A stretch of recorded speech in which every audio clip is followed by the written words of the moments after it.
And he says that, but then he carries it a little bit beyond that, where all of a sudden I think they start to think, now wait a minute, what's going on here? You know, he says he'll take down the walls and let it lay waste and everything. But at the end of verse 6, I will also command the clouds that they rain no rain upon it. Now wait a minute, farmers would love to be able to control the weather. And what's this master of this vineyard doing? He can't control the weather. And about then, they're probably thinking, now wait a minute, there's something more to this story than what Isaiah's been telling. And you notice right there, he stops the parable and immediately starts to give them the meaning, the interpretation of it. For, verse 7, the vineyard of the Lord of hosts is the house of Israel. And you men of Judah, you're the planting. So right now, you see, he's got their attention. He's saying, you're the ones we've been talking about here. You know, he really tells us something about how God deals with an apostate covenant people here, too. So rather than wiping them out right at first, he withdraws the rain, the spirit, the nurturing and cares, and I think leaves them on their own for a while to struggle with, I think, the hopes that they'll experience the natural consequence of their misuse of agency and turn back and hope they'll come back. And one of the great things about Isaiah, we see in this chapter the employment of so many literary devices. So he's using legal terminology in some ways. He's going to have charges. In verse 7, he's going to charge them, and in verse 11 and 18 and 24, he's just going to bring charge after charge, and he follows it up with a kind of literary device that sometimes is called chaos literature, where he shows them when you break the covenant, what normally would be good is turned on its head, and it's bad. So you get verse 10, and at the same time he's going to use imagery that they specifically are familiar with. So you get verse 10, 10 acres of vineyard shall yield 1 bath. And that's about a bushel. So they would be familiar that you should expect far more grapes than that.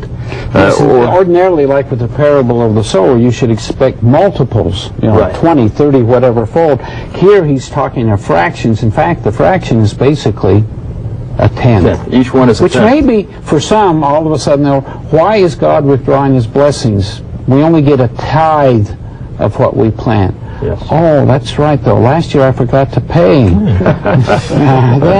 Isn't that interesting how he set him up then with the entrapment parable? Here's where you are. Now, I'm going to get specific. Here are some of the sins you are committing that make you what you've become. And then my here are the favorite one here is verse 20. Woe to them that call evil good and good evil, and so forth. We've heard that a lot from the brethren recently, and the enticements of much of our movies and music and all that our youth face, where things that are righteous and noble are belittled and put down, and the hero is the immoral, selfish, whatever kind of a person. They're just turning these things around. Yeah. Even I like back up in 13 and 14, because as Carrie said, the parable isn't just to get them to think about themselves. It's also a way of prophesying what the consequences of their lifestyle, their choices have been. So in verse 13 he says, therefore my people are gone into captivity. Even in Isaiah's day, we know that the Assyrians deported thousands of Judahites and killed plenty more. Right in the middle of Isaiah's ministry. In fact, that's kind of what he's hinting at the end of this, as he talks about this huge army that's going to come in swiftly and run over your country. You won't even have time. They'll come so quick with horses and chariots, and you won't have time to escape in any way. All right, let's turn here to chapter 6. We probably won't have time to get through it, but I think we need to set the stage here.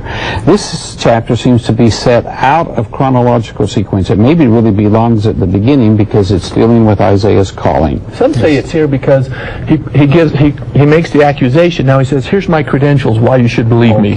So then he gives... Give us the setting here, Terry. What's going on here? Well, this actually, we call this Isaiah's call, where it just lays out for us what happened, how Isaiah was commissioned to deliver messages of this sort. And there's some beautiful imagery in this. Look at verse 1. In the year that King Uzziah died, it says 750 in our footnotes, probably about 739, but that's all right. 20 years. Yeah. I saw the Lord. He's in Hebrew. It's in the book of Isaiah, in the Hebrew text, is I saw Jehovah, right? Sitting upon a throne, high and lifted up. His train filled the temple. And some people think that Isaiah sees Jehovah in the Jerusalem temple. I think most of us probably would think it's more likely that he may have been in the temple and had a revelation, but it's seeing Jehovah in a heavenly throne room. Or saw Jehovah in a temple setting, which would have recognized sure, the which abode looked of Jehovah. familiar to him.